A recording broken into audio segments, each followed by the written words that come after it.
un contexto de cambio climático, crisis y encarecimiento de los combustibles fósiles, el gobierno español echa el freno a las energías renovables, único sector industrial en el que España era un referente hasta el momento. El gobierno y el lobby eléctrico justifican el bloqueo a las renovables en el coste de las primas. El déficit de tarifa no deja de subir, caen las condiciones laborales del grueso de la población y este invierno más de 2 millones de españoles se quedan sin encender la calefacción porque no pueden pagarla.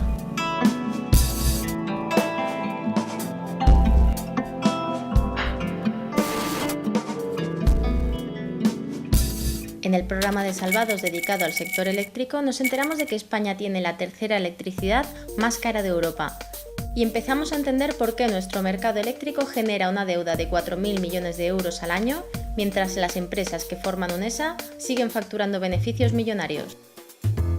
Cogemos el testigo al equipo de Salvados y seguimos preguntando, ¿son las renovables las culpables del déficit de tarifa?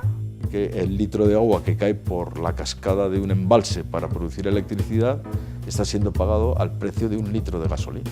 Que cada año nos estemos gastando 45.000 millones en importar hidrocarburos y al mismo tiempo este gobierno la primera medida que toma es eliminar las ayudas al desarrollo de las energías renovables. En el sector eléctrico hay dos bloques, uno formado por 5, 6, 7 grandes compañías y sus respectivos consejos de administración y en el otro lado la sociedad en su conjunto.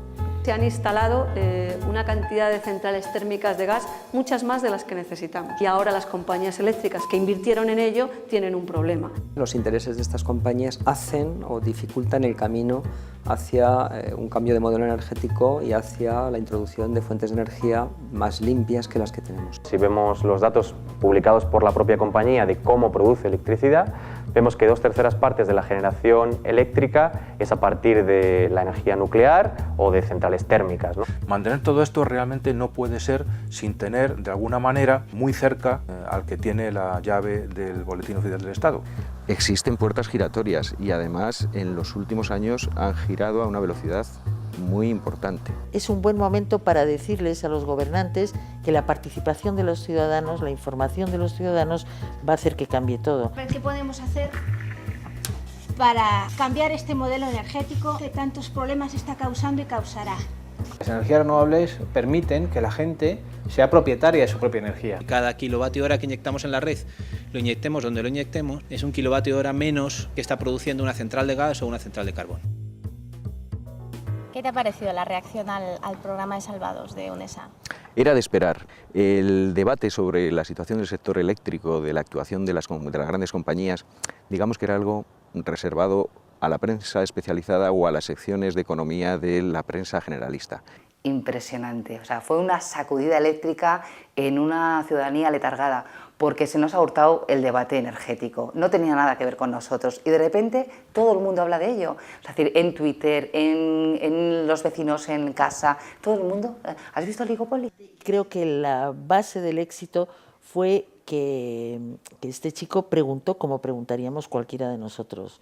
O sea, fueron preguntas de sentido común ante un mundo absolutamente opaco en el que no sabemos lo que está pasando y del que dependemos todos. La propia noche en la que se emitió fue una locura, en cuanto, sobre todo en Twitter, por la gran cantidad de gente, digamos, que por primera vez vio la luz y se dio cuenta de que detrás de su recibo de la luz había un lado oscuro y que ese lado oscuro pues tenía mucho que ver con las subidas que venimos sufriendo en los últimos años en el precio.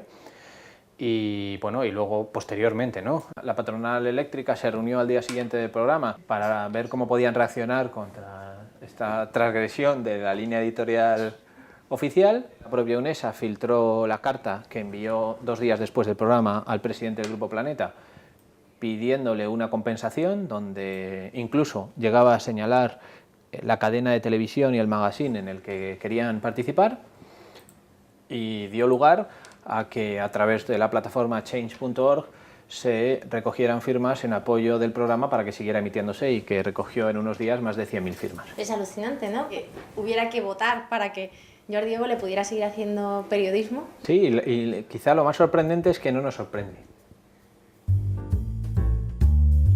UNESA, buenos días. Hola, buenos días. ¿Me puedes pasar con el departamento de comunicación, por favor? Sí, dígame. Llamaba para solicitar una entrevista. Vale, pues espera espera un momentito a ver si está la directora del departamento y te lo puede decir,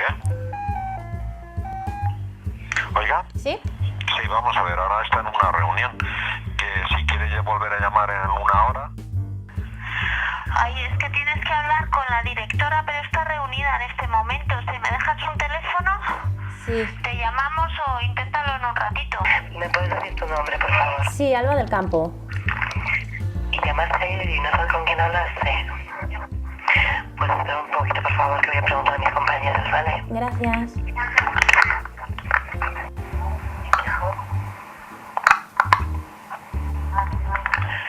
No me puedes dejar tu teléfono porque es que ahora mismo la directora de comunicación está reunida y no la puedo localizar.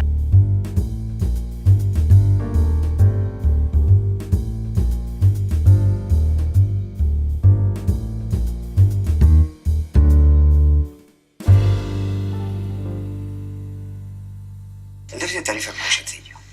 Es decir, dentro del recibo eléctrico que todos tenemos, hay una parte que corresponde de verdad al suministro eléctrico. Algo más de la mitad del recibo que pagamos es lo que se llama peajes, costes regulados. ¿Y esos peajes qué son? Pues son, por ejemplo, primas a las renovables. Más de 7.000 millones de euros este año. 7.000 millones de euros de subvenciones y primas a las energías renovables, que son estupendas, es una cosa de futuro, totalmente cierto. 7.000 millones de euros. ¿Quién tiene la culpa del déficit tarifario?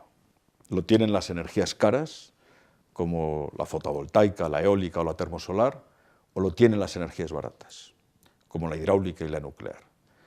Bueno, pues dicho esto así, la respuesta inmediata del 99% de la población sería decir, pues naturalmente el problema de que la energía eléctrica en España sea cara, la tienen las energías caras, ¿no? Bueno, pues no es así. Y este asunto es poco intuitivo, pero no es así. Y es la explicación que dan las empresas de UNESA. Es una explicación simple, que la gente la entiende muy bien, pero que es completamente falsa. El precio del mercado lo fijan las centrales de carbón o las centrales de gas natural, y sin embargo ese precio está retribuyendo la gran hidráulica y está retribuyendo la energía nuclear. Las tecnologías renovables están, y esto el mercado no lo percibe, están bajando muchísimo el precio de la energía, porque sus ofertas, como tienen costes variables muy cercanos a cero, porque utilizan fuentes renovables que están disponibles en la naturaleza sin límite, ofertan a cero. El sistema de acoplamiento a la red son las primeras que elige. Luego, para ir cubriendo la demanda, va acoplando a otras tecnologías que no pueden ofertar a cero porque tienen un coste variable, sus combustibles, un coste que tienen que recuperar porque si no preferirían estar paradas, ¿no? Y así se van acoplando las tecnologías desde el coste variable más bajo, las tecnologías renovables, al coste variable más alto, el carbón o el gas natural. Precisamente en este sobre remuneración que están cobrando el 30% de la energía que se produce en España, es donde está el problema del déficit tarifario. Bueno, eso habría que añadir también otros problemas que son menores, pero que son muchos, y que producen una inflación de precios que además se convierten en ingresos también de las grandes empresas. En concreto, el día 12 de diciembre del año 2012 a las 13 horas. Aquí la curva de Casación, donde vemos un volumen de energía importante a precio cero, aquí están las renovables y está la nuclear, y después un montón de ofertas que van subiendo de precio.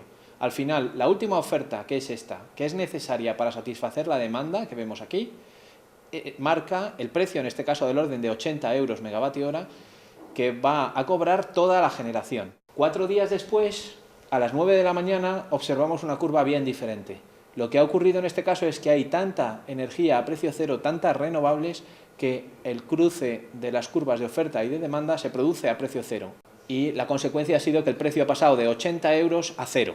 Pero las renovables sí son retribuidas, porque aunque entren a precio cero, se están llevando un beneficio. Efectivamente, las renovables lo que tienen es garantizado, o supuestamente garantizado hasta los recortes retroactivos que ha habido, un precio a la energía que inyectan en la red, y lo que no cobran por este sistema lo cobran a través de la Comisión Nacional de Energía. Normalmente UNESA lo que hace es publicitar los informes que tenemos mensualmente de la CNE, que lo único que hacen es analizar las primas, pero que no tienen en cuenta el efecto de abaratamiento de los precios de mercado. Nosotros lo que decimos es que hay que tener en cuenta las dos, y por esa razón decimos que las primas no son subvenciones.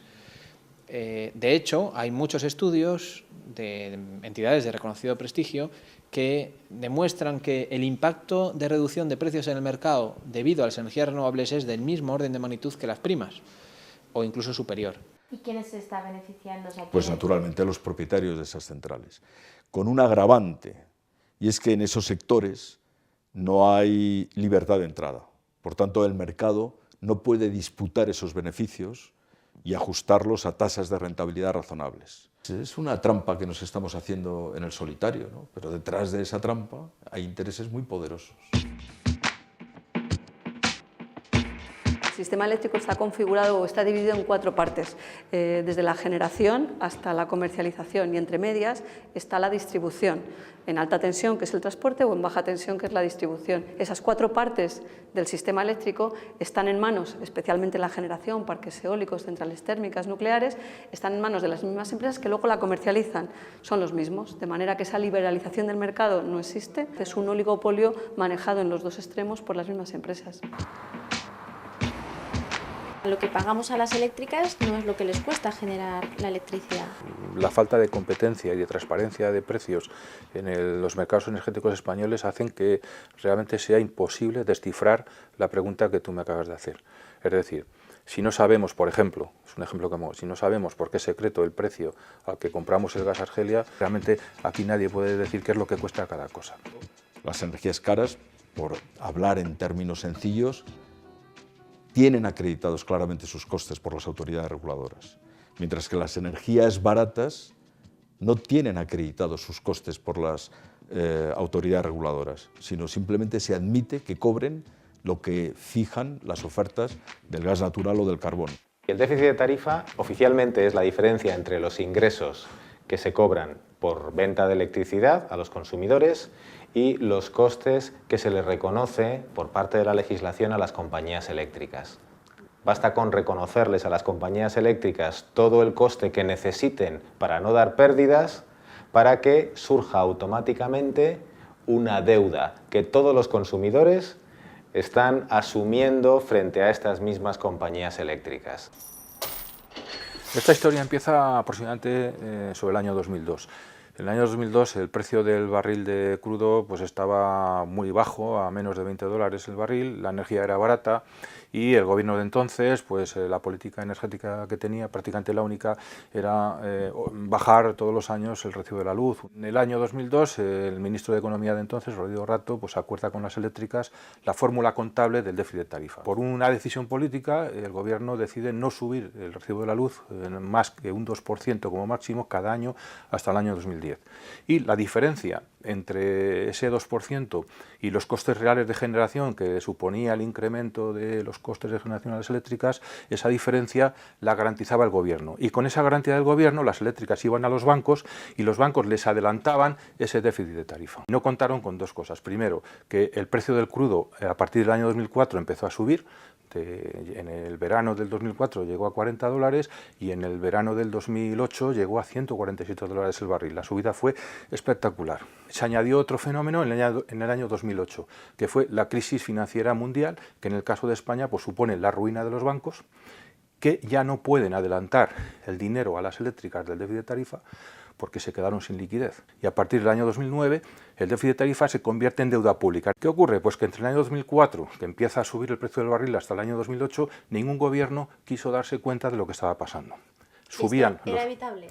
Claro, en el año 2004 alguien debería haber pensado, si suben los costes energéticos, nosotros no podemos tener un recibo de la luz que no suba o que suba por debajo de la inflación o que suba por debajo de los costes de generación. Se añade otra cuestión, que en el año 2002, a la vez que el déficit de tarifa, se aprueba una planificación gasista.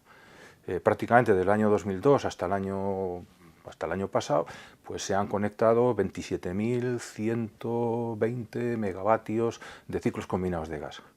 basándose en contratos take or pay, es decir, en contratos de adquisición de gas Argelia por las empresas españolas, que les obligaba a comprar el gas y a pagarlo antes de consumirlo.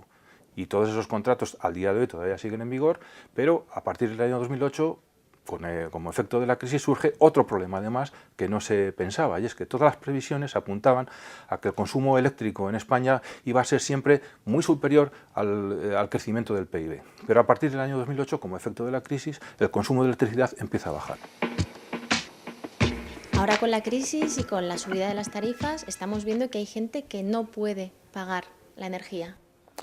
No puede pagar la energía y además es algo que no se habían planteado nunca, porque la subida ha sido también muy rápida, entonces ha coincidido la bajada de nivel adquisitivo con la subida de la factura de la electricidad, y entonces, claro, eso ha sido un golpe muy, muy duro. Alrededor de unas 2 millones de familias que están con problemas, lo que llamamos pobreza energética, es escandaloso. Además, nuestro sistema en el que nos han vendido que todo es eléctrico, todo dependemos de una forma tremenda.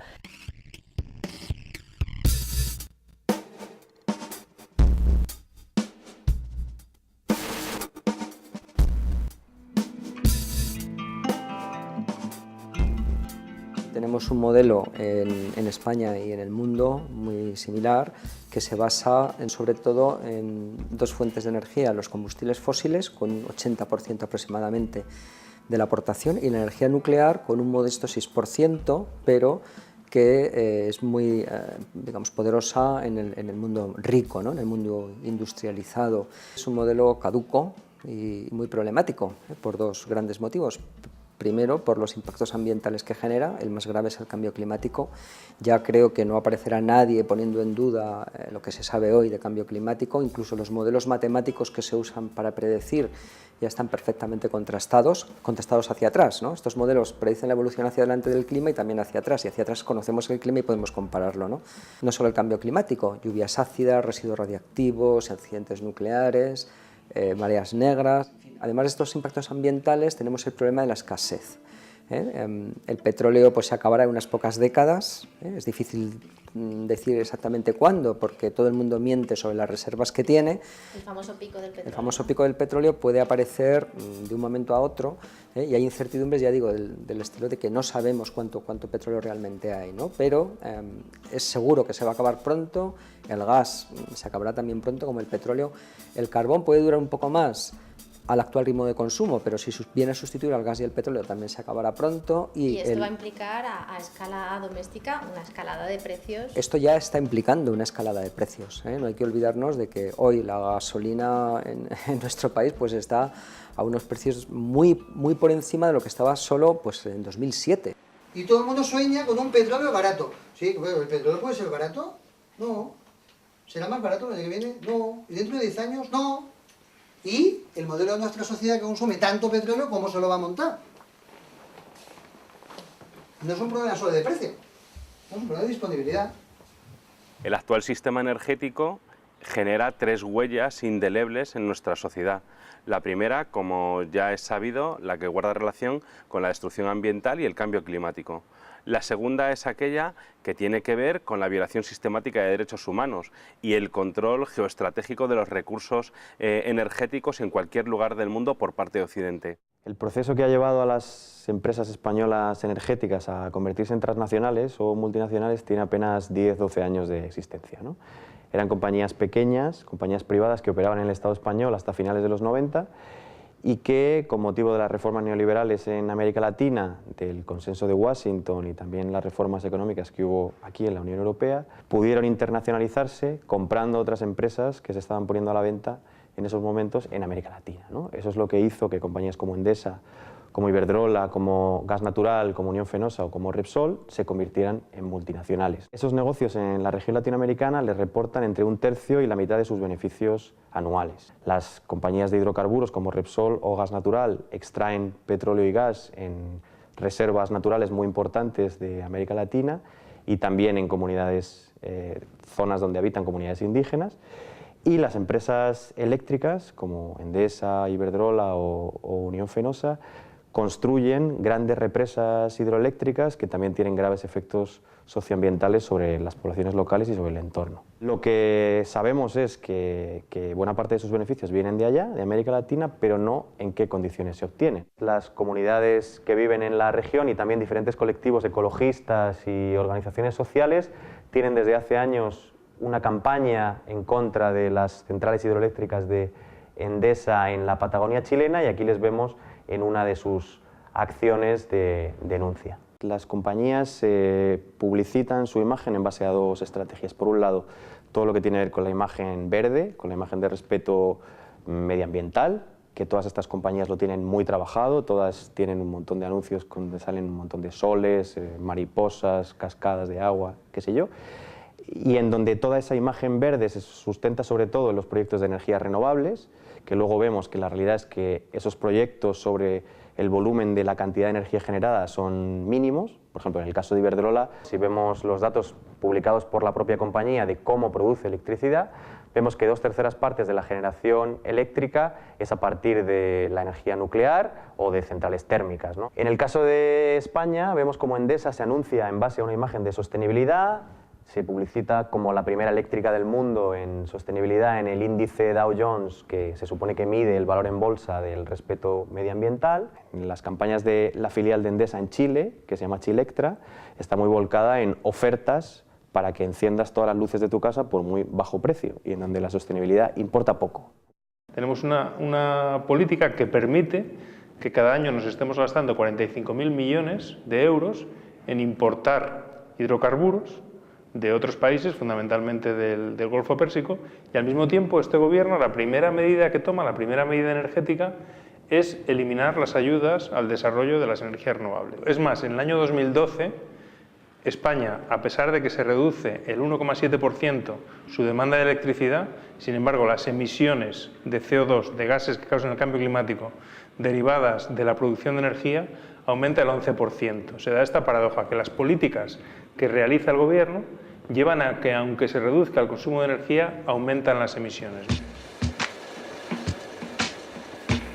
Y hemos recibido una multa de la Comisión Económica Europea del CO2 que hemos emitido, y además porque no tiene que entrar el carbón nacional. Nos ha costado 1.200 millones de euros el año 2011, que lo vamos a pagar entre todos, y eso va a déficit de tarifa. Dices, hombre, pero ¿y por qué esos 1.200 millones de euros no pueden servir para reconvertir el sector del carbón? Y no solo eso, sino que además impulsa políticas como, por ejemplo, el fracking, que es nuevamente el buscar las últimas gotas de combustibles fósiles que puede haber en el subsuelo, o se impulsa la exploración y la búsqueda de hidrocarburos, de petróleo y de gas en el Mediterráneo o en las Islas Canarias. Incluso las personas que podamos entender un poquito más, nos parece o nos cuesta digerirlo, porque no es un sistema racional. Mantener todo esto realmente no puede ser sin tener, de alguna manera, muy cerca al que tiene la llave del Boletín Oficial del Estado. Los generadores de este tipo de energías fotovoltaicas le acusaban, no usted directamente, sino al gobierno, de querer acabar con el sector. Para nada, todo lo contrario. De hecho, España es una potencia mundial en renovables. Yo creo que una de las inversiones más importantes que estamos haciendo en el exterior, en Estados Unidos, en Sudamérica, en Europa, en Asia, es justamente en energías renovables. En enero de 2012 aprobó un Real Decreto que establecía una moratoria definitiva para las primas que reciben las tecnologías renovables. Se están cargando de golpe la competencia posible que esas tecnologías iban a representar para sus centrales. La evolución de las normas que han alterado normas anteriores está perjudicando a los nuevos entrantes de una manera verdaderamente incomprensible. Y el problema de esto no solamente es un problema para los afectados, que ven frustradas sus legítimas expectativas. Es un problema para toda la economía, porque los observadores exteriores llegan a la conclusión de que este país, la seguridad jurídica es muy endeble.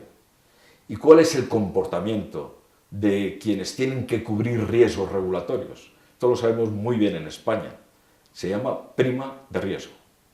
El argumento de las partes más conservadoras es que las energías renovables están muy bien, pero que se podía, sin haber invertido tanto dinero en la consecución de estos objetivos renovables, o sea, con menos dinero podíamos haber llegado a los mismos objetivos, que se ha dado mucho más dinero del necesario. Y posiblemente, efectivamente, se podría haber hecho de una forma mucho más económica. El problema es que estamos en un falso mercado, porque por un lado, si estuviéramos en un mercado de libre competencia puro, efectivamente las energías renovables se abrirían paso ellas solitas. Estamos hablando de que inviertes ahora, pero que el combustible es gratis y previsible, cosa que con otros combustibles no ocurre. El problema es que el mercado está manipulado. Se han instalado una cantidad de centrales térmicas de gas, muchas más de las que necesitamos. Y ahora las compañías eléctricas que invirtieron en ello tienen un problema. Para poder dar de comer a esas centrales de ciclo combinado, tenemos que quitarles el pan a otras. ¿A quién le están quitando el pan? Pues a las energías renovables. Que las energías renovables aportan modularidad. Con 50.000 euros se puede hacer una inversión y producir energía eléctrica. Con 1 millón de euros también. Para hacer una central de ciclo combinado se necesitan varios millones de euros. Cientos de millones de euros. Una central nuclear, miles de millones de euros. Eso es una barrera de entrada que solamente los grandes grupos financieros pueden traspasar. Las energías renovables, al ser modulares, permiten que muchos ciudadanos, con sus ahorros, puedan convertirse en productores de energía eléctrica. Y eso es lo que ha pasado. Y en ese espacio que consideraban privado, que habían patrimonializado, de repente han entrado miles de nuevos productores. Realmente el sector eléctrico que hemos conocido en el siglo XX está sufriendo un shock tecnológico verdaderamente brutal, que viene acompañado de un shock corporativo verdaderamente brutal. Ya no se va a hacer ninguna central nuclear en España, ya no se va a hacer ninguna central de ciclo combinado, se van a hacer solamente centrales renovables.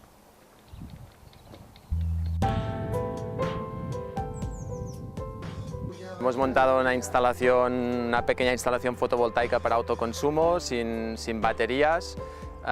Lo que producen las placas va al consumo directo de la casa y si tenemos algún excedente pues lo vertemos a la red.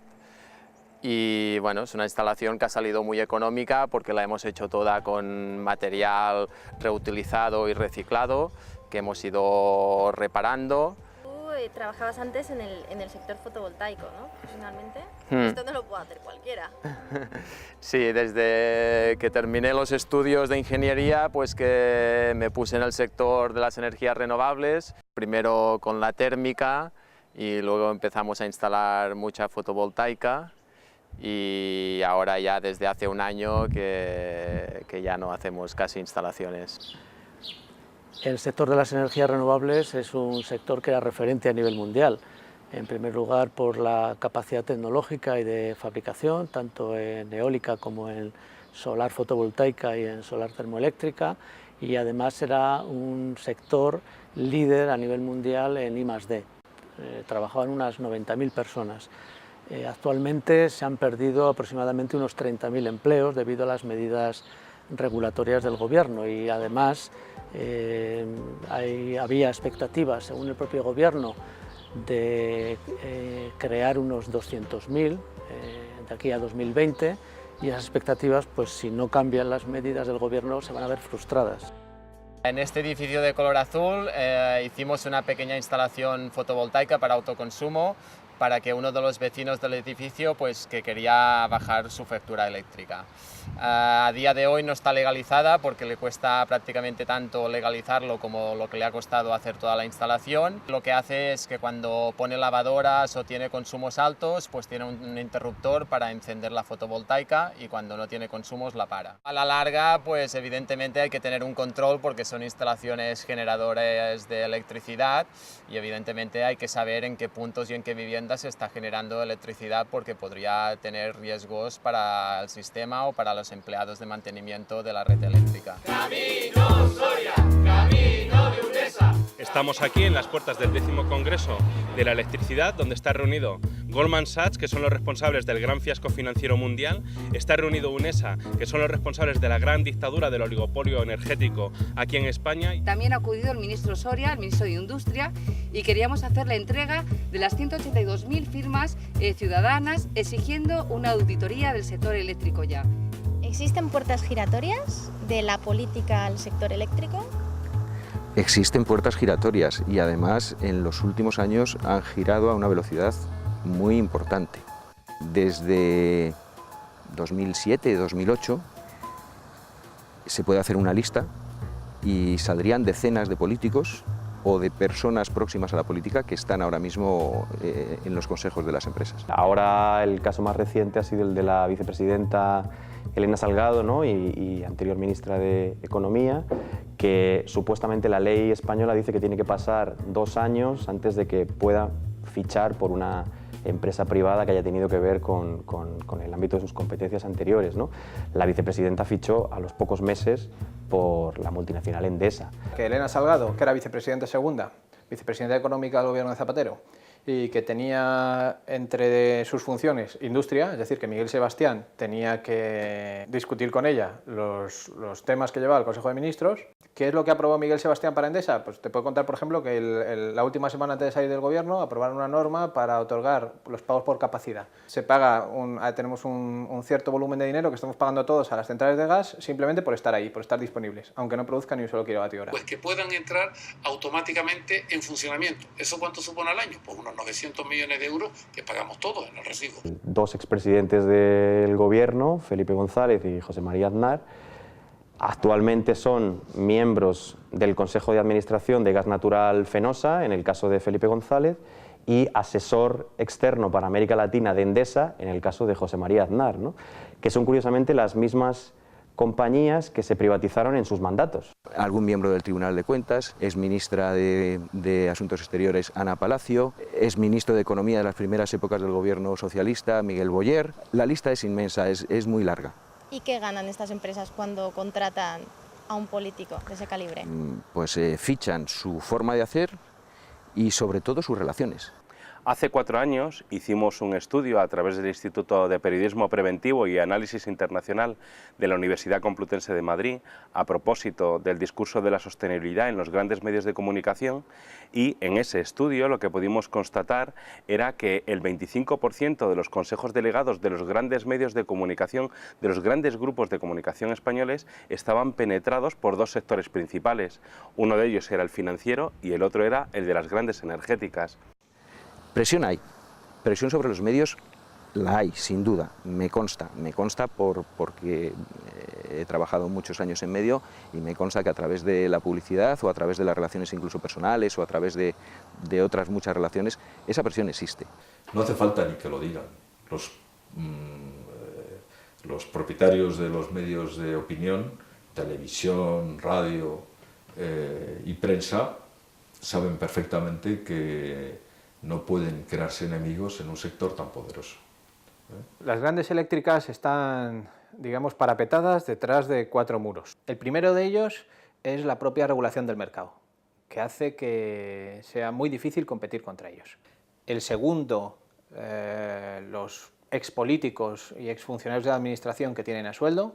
El tercero, los medios de comunicación, el fuerte control y presión que ejercen sobre los medios de comunicación masivos. Y por último, por si fallan todos estos, tienen también una fuerte capacidad de presión sobre los grandes despachos de abogados en España. Las eléctricas recurren prácticamente todas las normas que les afectan. Es una estrategia de negociación con el gobierno.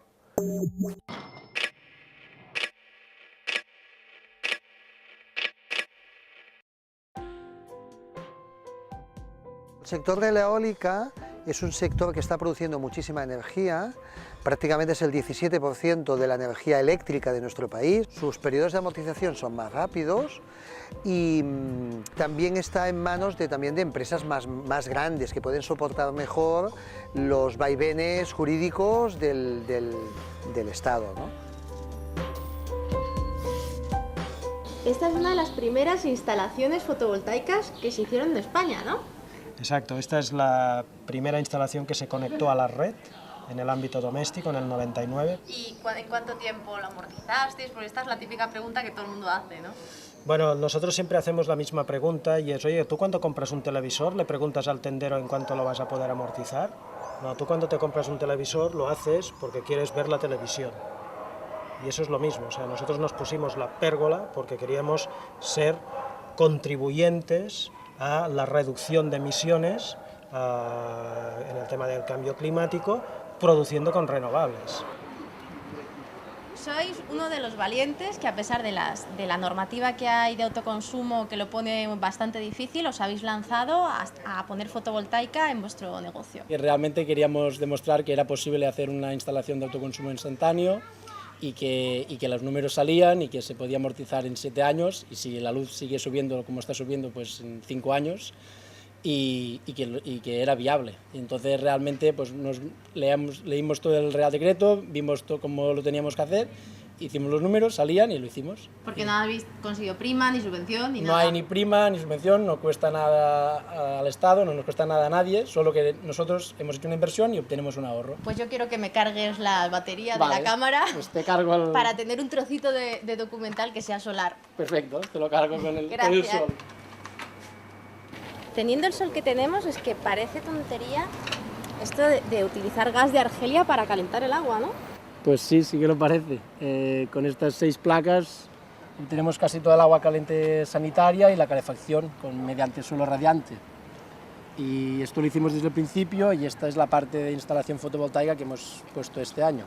¿Y os planteáis poner autoconsumo fotovoltaico del total de la energía que gastáis? Sí, bueno, realmente el sueño hubiera sido hacer el total, el máximo. Por eso estamos esperando la regulación del balance neto, porque entonces en lugar de haber puesto 32 placas hubiéramos podido poner muchas más. La tercera huella de nuestro sistema energético es la que guarda relación con la erosión de nuestra democracia, ya que apenas son un puñado de compañías las que toman la decisión a propósito de cómo tenemos que consumir energía y de dónde tiene que proceder esa energía. Todo eso, además, en contra de la opinión de la inmensa mayoría de los españoles, que se recoge en el último Eurobarómetro, y que viene a decir que el 80% de los españoles querría que el modelo energético en 30 años fuera solamente con renovables.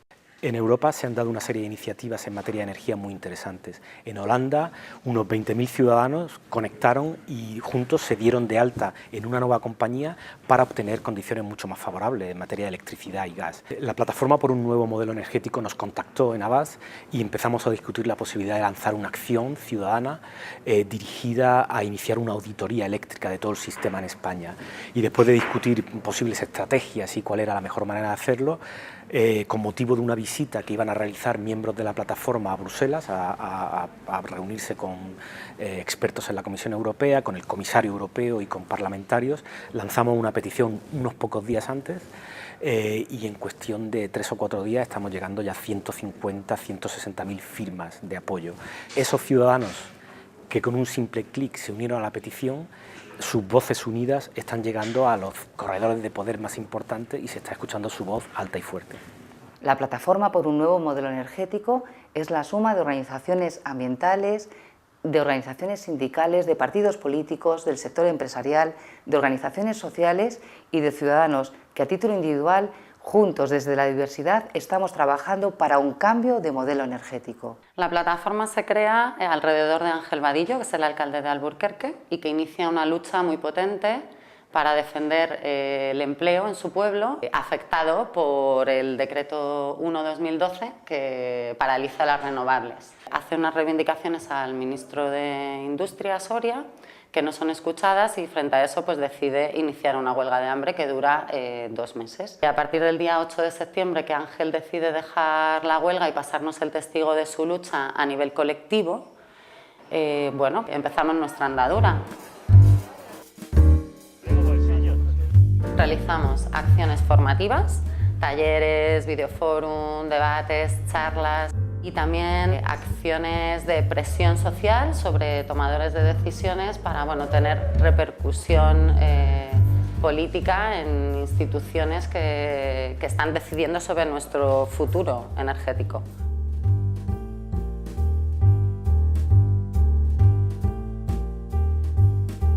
¿Qué podemos hacer para cambiar este modelo energético que tantos problemas está causando y causará? Una primera opción, no consumir la electricidad con ninguna de las 5 grandes empresas del oligopolio. Para ello es tan simple como cambiarse a una comercializadora independiente o a una cooperativa que certifica electricidad verde. En cuanto a lo de ser verde o no verde, me parece muy relevante distinguir entre lo que son las compañías independientes, que que están fuera de esas 5 grandes que conocemos de oligopolio y lo que son las compañías de energía verde, porque entre otras cosas hay algunas de esas compañías de oligopolio que se venden como verdes. Lo que estamos proponiendo es que esos grandes valores que hemos tenido siempre de transformación, de sostenibilidad, son valores que son practicables en el día a día, que no tenemos que esperar a una revolución futura, que nuestro tiempo es el presente. Estamos a 5 o 6 decisiones en realidad de cambiar el mundo. Cada vez que ponemos en marcha un panel solar fotovoltaico y lo conectamos a la red, estamos ayudando a expulsar a aquellos que siguen generando energía de una manera centralizada y de una manera sucia. Tenemos un gasto exterior de más de 40.000 millones de euros al año. Todo ese dinero, si lo invirtiéramos en renovables, sería todo un dinero que quedaría, digamos, dentro de la economía española. En estas circunstancias de crisis económica es muy difícil que los ciudadanos apuesten por las renovables. Lo que hay que hacer es campañas mediáticas que rompan esta barrera comunicativa y que hagan ver que las renovables no solo son urgentes y necesarias para frenar el cambio climático, sino que son una apuesta más barata y además que generan empleo y que nos van a sacar de esta crisis económica en la que estamos envueltos. No podemos conformarnos con tomar decisiones de incidencia política una vez cada 4 años. Yo siempre tengo en la cabeza que si 1 millón de personas tomaran una decisión activa por consumir o invertir de otra forma, en nuestro país hay 46, 47 millones de personas, pero bastaría con 1 millón de personas que tomaran la decisión de consumir de otra manera, invertir de otra manera, para que el resto de empresas similares se vieran llevadas a la reflexión, y eso probablemente transformaría mucho más que la necesidad de que sean todos los que consuman de otra manera a la vez. O sea que basta con 1 millón. La energía más barata es la que no se consume. Lo que quieren estas empresas es vender cuanto más mejor, tanto a nivel de consumidor doméstico como de empresas, como a nivel de todo el Estado español. Es muy importante tomar medidas de ahorro y eficiencia. Cuando hablamos de cambiar el modelo energético o de nuevo modelo energético, pues a cualquiera que se lo digas, digo, bueno, ¿y esto con qué se come?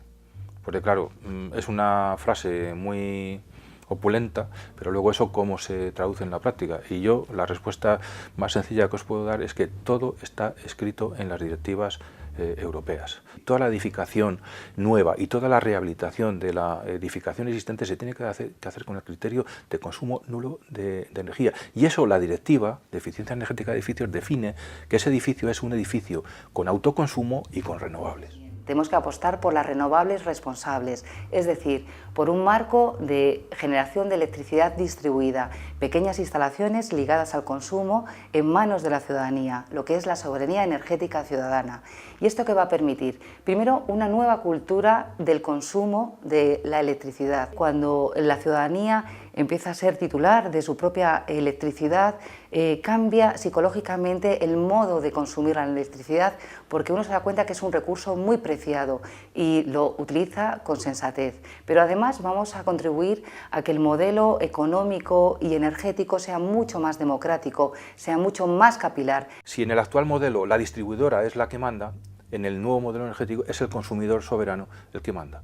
El autoconsumo es que a uno le permitan generar en su propia casa o en su oficina o en su industria la energía que va a consumir allí mismo. Como muy bien se apuntaba antes, cada kilovatio hora que inyectamos en la red, lo inyectemos donde lo inyectemos, al final es 1 kilovatio hora menos que está produciendo una central de gas o una central de carbón. Cuando ya existe una madurez tecnológica evidente de la energía solar fotovoltaica, que para muchos usuarios domésticos o pequeñas industrias podría proporcionar en electricidad a un precio más barato, pues resulta que no se desarrolla una legislación que simplemente con que no fuera muy negativa permitiría el despegue de esta fuente de energía. Necesitamos un balance neto útil para el consumidor doméstico. No tiene sentido que, por ejemplo, en este momento, la tramitación administrativa de algunas instalaciones de autoconsumo sea más costosa económicamente hablando que la propia instalación de autoconsumo. Todas las medidas retroactivas y todos los parones de renovables se están legitimando en el déficit de tarifa, acusando a las renovables falsamente de una manera tramposa del déficit de tarifa, y esta norma,